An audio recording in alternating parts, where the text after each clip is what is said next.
Hey guys, welcome to wifi study changing the way of learning. स्वागत है आप सभी का इंडिया के number one study channel wifi study पे। सो गाइस, जैसा कि आप सभी को मालूम है कि डेली सुबह 5 बजे मंडे टू मंडे अपना एक इंपॉर्टेंट सेशन होता है गाइस, जिसके अंदर हम कवर करते हैं इंपॉर्टेंट करंट अफेयर के क्वेश्चन। जैसा कि आपको मालूम है गाइस, मात्र 15 मिनट के अंदर मैं आपको दोस्तों 12 से 13 इंपॉर्टेंट क्वेश्चन है जो कि कवर करवाता हूं, और इसके अंदर हम लोग देखते हैं दोस्तों कि क्या ऐसी कौन कौन सी न्यूज है जो कि इंपॉर्टेंट है जिसको हमें डिस्कस करना चाहिए। ठीक है, सुबह के बज चुके हैं 5 और आज है दोस्तों 14 सितंबर, तो 14 सितंबर 2020 का इंपॉर्टेंट करंट अफेयर हम लोग कवर करने वाले हैं। साथ में सुबह 8 बजे भी दोस्तों क्लास होने वाली है। जैसा कि आपको मालूम है कि हम लोगों को सैटरडे, संडे और मंडे 3 दिन का न्यूज़पेपर है। सुबह 8 बजे वाला जो कवर करना है उसको हम लोग 2 दिन के अंदर कवर करेंगे। ऑब्वियसली 3 दिन का न्यूज़पेपर एक दिन के अंदर तो नहीं हो पाता है, तो हम लोग इसको 2 दिन के अंदर सुबह 8 बजे वाले को कवर करेंगे। ठीक है, चलिए शुरुआत करते हैं। सबसे पहले दोस्तों एक नया इनिशिएटिव मैंने लॉन्च किया, क्योंकि आपको मालूम है सुबह 5 बजे दोस्तों हम लोग जगते हैं, पढ़ाई करते हैं, तो इसीलिए जरूरी है कि सुबह उठते ही एक बार जो है ना कोट ऑफ द डे होना चाहिए। तो इसीलिए दोस्तों आज से शुरुआत कर रहा हूं मैं सुबह 5 बजे वाली क्लास में भी 2 मिनट का important coat of the day. Okay guys, आज यहाँ पे और मैं आपको जो सुबह 5 बजे वाली क्लास है ना, इसमें बड़े बड़े लोगों की जो विचार है उनके बारे में डिस्कस करूंगा। जैसे दलाई लामा हुए, बराक ओबामा हुए, हमारे गांधी जी हुए, हमारे मंडेला जी हुए, जितने भी बड़ी बड़ी पर्सनालिटीज है ना दुनिया में जिन्होंने पूरी दुनिया को चेंज किया है, उनकी इंपॉर्टेंट बातें हम लोग डिस्कस करेंगे। ओके गाइस, जैसे कि हमारे गांधी जी का कहना था, in a gentle way you can shake the world. आपको भी मालूम है अगर आप किसी के ऊपर चिल्लाओगे, किसी को गुस्सा करोगे, किसी को मारोगे, मुझे नहीं लगता इससे दुनिया बदल सकती है। Yes, you can shake the world but in a gentle वे। आपकी जो प्यार की जो भाषा होती है ना, वो दुनिया में सबसे स्ट्रांग होती है। मुझे मालूम है कई बार लोगों को समझ में नहीं आती है, लेकिन मेजरली दोस्तों जहां तक हो सके अगर आप जेंटल रहेंगे तो यकीन मानिए आप जीवन के अंदर बहुत कुछ अचीव कर पाएंगे। ठीक है गाइस, उम्मीद करता हूँ आप इस बात का ध्यान रखेंगे। इसके अलावा आपको मालूम है कि अगर आपको इंडिया में किसी भी एग्जाम की तैयारी करनी है, यूपीएससी, एसएससी, बैंक, कोई आईआईटी है, कोई कैट है, इंडिया में कोई भी एग्जाम है, डिफेंस का कोई सीडीएस एग्जाम है, तो आप अपना रेफरल कोड BHU10 या फिर BHUNESH गुनेश 10। मेरा भी दोस्तों एसएससी और यूपीएससी में कोर्स चल रहा है, डिटेल में आप सारे सब्जेक्ट पढ़ सकते हैं गुनेश 10 यूज करके। चलिए क्वेश्चन ऑफ द डे की बात करते हैं। हाल ही में क्रिसिल ने फाइनेंशियल ईयर 2021 के लिए भारत के जीडीपी को डैश पर प्रोजेक्ट किया है। तो कितना प्रतिशत दोस्तों प्रोजेक्ट किया है ये आपको बताना है, और आंसर क्या हो जाएगा, -9% दोस्तों क्रिसिल ने क्या किया है, भारत की जीडीपी को दोस्तों प्रोजेक्ट किया है। यहाँ पे देखिए 2021 की बात करें तो -9 है, और अगर मैं 2022 की बात करूं तो यहाँ पे 10% के ग्रोथ के लिए बोला गया है। समझ गए। इससे पहले आपको मालूम है कुछ दिन पहले याद होगा, पता नहीं कितना याद है आपको, गोल्डमैन शैक ने भी अनाउंसमेंट किया था। कितना किया था, 9.9% है माइनस के अंदर, वो अनाउंसमेंट किया था। याद है क्या आपको किसी को, हमने इसके बारे में डिस्कशन भी किया था। एक और है इंडिया रेटिंग, नाम सुना है इंडिया रेटिंग का, उसने भी दोस्तों -11.8% की फाइनेंशियल 2021 की प्रिडिक्शन है जो कि करी थी। कुछ 3-4 महीने पहले ICRA ने भी दोस्तों करी थी, इसने भी कोई मेरे ख्याल से -9.5% के आसपास करी थी। ठीक है, तो ये 3 नंबर भी ध्यान रखिएगा, आपके बैंकिंग के एग्जाम के लिए इंपॉर्टेंट है, सवाल बनेगा। गोल्डमैन शेक याद कर लो, रिसेंटली वाले याद कर लो, क्योंकि अभी डाटा रियल आ रहा है। इंडिया रेटिंग हो गई, और ICRA भी आप याद करना चाहे तो कर सकते हैं, लेकिन इतना ज्यादा इंपॉर्टेंट नहीं है। क्रिसिल की बात करें गाइस, तो इसका हेडक्वार्टर कहाँ पर है, क्रिसिल का मुंबई के अंदर है। आपने स्टैंडर्ड एंड पुअर का नाम सुना होगा ना, उसी की पेरेंट ये जो है क्रिसिल की पेरेंट कंपनी है दोस्तों, ध्यान रखिएगा। 1987 में इसका फॉर्मेशन हुआ। MD और CEO क्रिसिल के कौन है, अभी आशु करके हैं दोस्तों, आशु उनका नाम है। ठीक है, ध्यान रखिएगा ये सारी बातें जो मैंने आपको बताई है। दक्षिण दक्षिण सहयोग के लिए संयुक्त राष्ट्र दिवस हर साल किस तारीख को मनाया जाता है, United nation day for south south corporation. आप बोलोगे सर ये तो पहली बार सुना है साउथ साउथ कॉर्पोरेशन। तो देखो भाई, इसमें क्या होता है कि जो हमारी साउथ की जो कंट्रीज है ना पूरी दुनिया के अंदर, वो आपस में मिलकर काम करती है। समझ गए। जो दिवस की बात करूं गाइस, तो दिवस तो यहाँ पे 12 सितंबर है, बी आपका बिल्कुल से आंसर होता है। 12 सितंबर को मनाया जाता है, ये देख सकते हो आप, 12 सितंबर। ओके गाइस, और इसके अंदर पूरी दुनिया का, यहाँ पे देखो पहले थीम देख लो, pathway towards the sustainable development goal through south south solidarity beyond कोविड-19। समझ गए। साउथ साउथ कॉर्पोरेशन, ये हमारे कई सारे दुनिया के पॉलिसी मेकर थे, एकेडमियन थे, उन्होंने बोला था कि भाई साउथ वाले जो कंट्रीज है आपस में मिलकर काम करो। तो आप यहाँ पे देख सकते हो सारे के सारे दोस्तों जो नीचे वाले कंट्रीज है वो साथ में मिलकर यहाँ पे काम करते हैं। समझ गए मेरी बात? चलिए। और साथ में गाइस कई बार जो है वो मेरे से कल गलत निकल गया था। मैंने है ना प्रोजेक्ट के बारे में बात कर रहे थे, प्रोजेक्ट 17 आई गेस 17। तो उसमें मैंने बात कर रहे थे हम लोग, आंसर था नेवी, मैंने रेलवे गलती से मार्क कर दिया था। तो यार इतना ज्यादा लोड मत लिया करो। एक्चुअली के अंदर कई बार क्या होता है, I have lot of responsibilities. ठीक है, मेरे पे वाईफाई सिटी की भी रिस्पॉन्सिबिलिटीज है, अन अकेडमी की रिस्पॉन्सिबिलिटीज है। ओके, बहुत सारे चैनल्स है मेरे पास, 4+4 to 5 चैनल्स है ना, उनकी भी रिस्पॉन्सिबिलिटीज है मेरे को, मेरी क्लासेस का भी रिस्पॉन्सिबिलिटीज है। ओके, स्माइल फॉर ऑल जो एनजीओ है ना, ये एनजीओ है अपना, पता नहीं आपको पता है कि नहीं, क्या है, यूट्यूब चैनल है इसका, सब्सक्राइब कर लेना। इसके भी रिस्पॉन्सिबिलिटीज है। ओके, उसके बाद में फिर आपकी बाकी क्लासेस की भी रिस्पॉन्सिबिलिटीज है। तो कई बार ऐसा होता है मतलब कि आप 1 या 2 बजे तक काम करके सो रहे हो, फिर आप वीडियो बना रहे हो, है ना। तो कई बार ऐसा होता है कि माइंड सैचुरेट हो चुका होता है ना। उसके बाद मेरे को भी अपनी एक्सरसाइज भी करनी होती है ना, बुक्स भी मेरे को भी पढ़नी होती है, क्योंकि मैं भी जितना ऑब्वियस बात है ना कि लर्निंग कभी रुकनी नहीं चाहिए जीवन के अंदर। अगर मेरी लर्निंग रुक गई है तो आपकी भी रुक जाएगी। ओके, तो मैं भी कोशिश करता रहता हूँ कि और नई चीजें सीखता रहूँ, आपके पढ़ता रहूँ, है ना, और चीजें आपको नई नई बताता रहूँ। ओके, तो और भी बहुत सारे काम होते हैं, जैसे कि अब है ना ऑब्वियसली बात करें तो फिटनेस भी है ना, और रीडिंग हैबिट भी है, पढ़ना भी जरूरी है, कुछ ना कुछ अलग अलग चीजें। ओके, तो ये सारी चीजों की रिस्पॉन्सिबिलिटीज होती है, तो कई बार माइंड सैचुरेट हो जाता है, तो कई बार आंसर इधर उधर लग जाता है। तो इतना लोड मत लिया करो। मैं अक्सर देखता हूँ बच्चे बहुत जो है कमेंट करते हैं कि सर आपका तो पढ़ाने का मन ही नहीं है, फलाना ढिमकाना एंड ऑल, है ना। तो प्लीज है ना कभी कभार मैनेज कर लिया करो यार। मैं भी ह्यूमन बीइंग हूँ, I am not a machine, मैं कोई रोबोट नहीं हूँ। ठीक है। चलिए, तो बहरीन की राजधानी के बारे में बताना। देखो भाई क्या हुआ है यहाँ पे, मुद्दा समझ लो। डोनाल्ड ट्रंप ने क्या किया है दोस्तों, राजनीतिक पुश किया थोड़ा सा।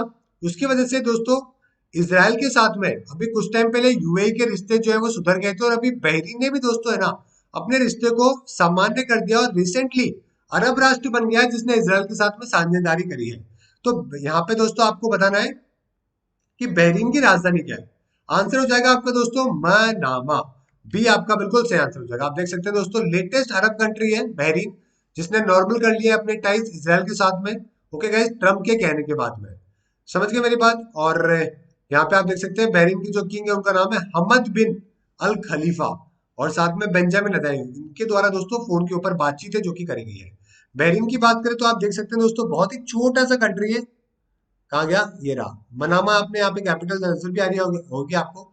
अगर मैं एशियन कंट्री की बात करूँ ना गाइस, तो देखो भाई बात ऐसी है कि हमारे एशियन कंट्री के अंदर सिंगापुर और अगर मालदीव्स को छोड़ दिया जाए ना, तो थर्ड सबसे स्मॉलेस्ट कंट्री है दोस्तों जो कि बहरीन है। बहुत ही छोटा कंट्री है, समझ गए। और बहुत मतलब ज्यादा टाइम इसको आजादी को भी नहीं हुआ। 1971 के अंदर ही दोस्तों जो किंग हुआ करते थे, किंग ऑफ ईरान, ओके, तो वहीं से दोस्तों ये क्या हुआ है, इसको इंडिपेंडेंस है जो कि मिली थी, शाह ऑफ ईरान है जो कि उनको एक्चुअली में कहा करते थे।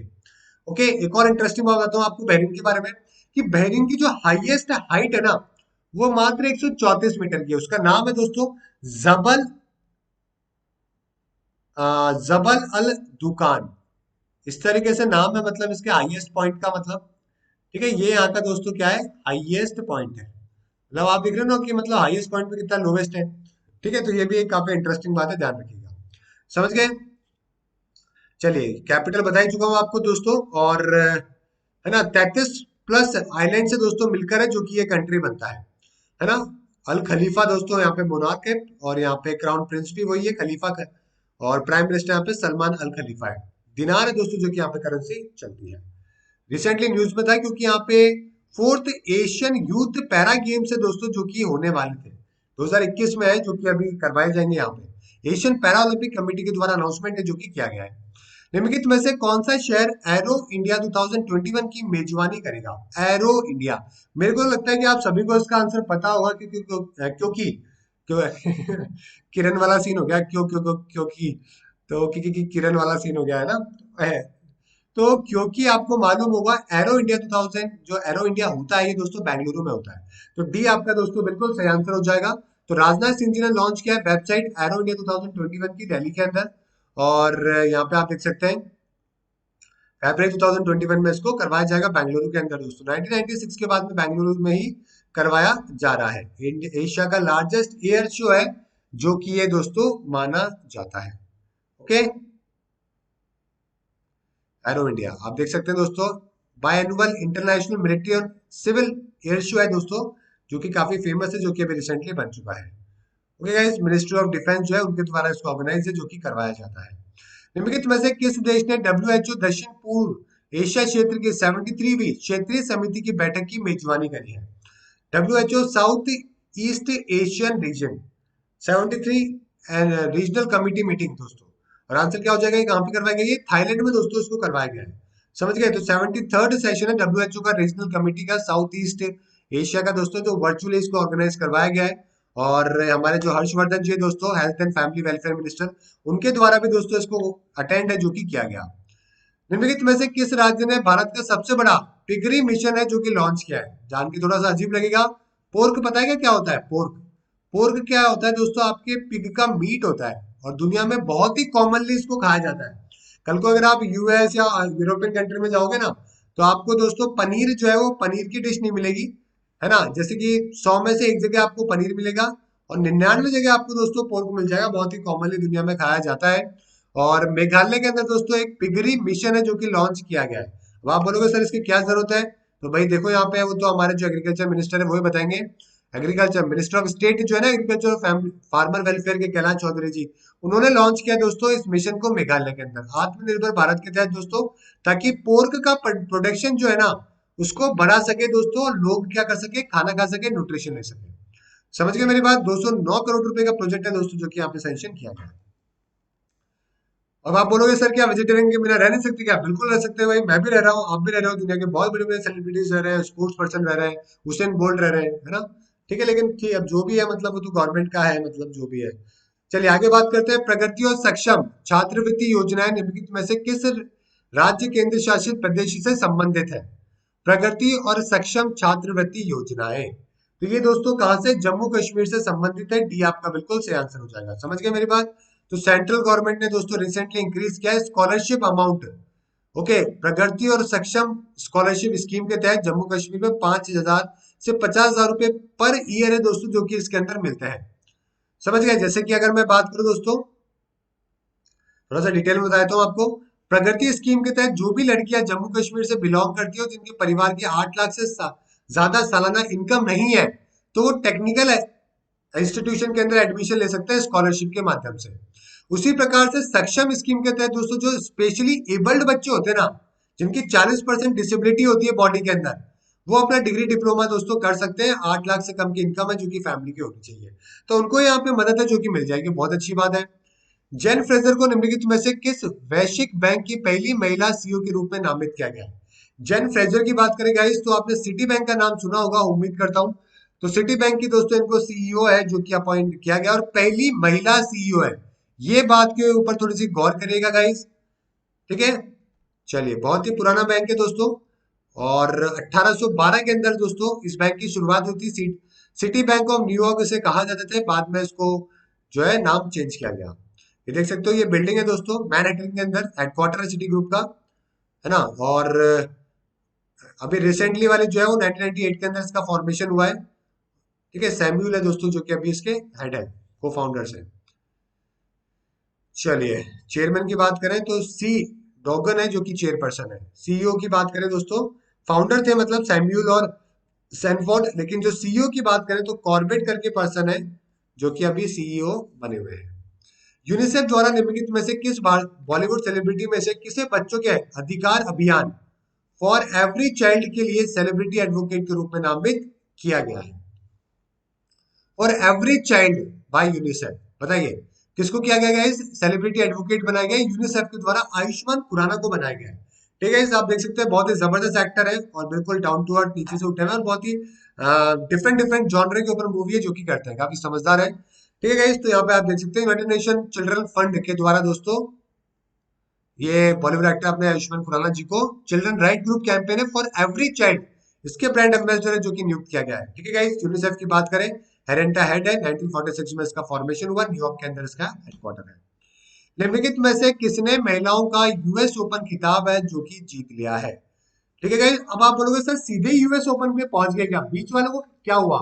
तो देखो भाई, बात ऐसी 2020 के अंदर आपको मालूम है, ए एफ, सॉरी, AFWU, इस ऑर्डर के अंदर दोस्तों आपके ग्रैंड स्लैम होते हैं। ऑस्ट्रेलियन ओपन भी करवाया गया था, आपको मालूम है भाई। ऑस्ट्रेलियन ओपन तो हो भी गया ना।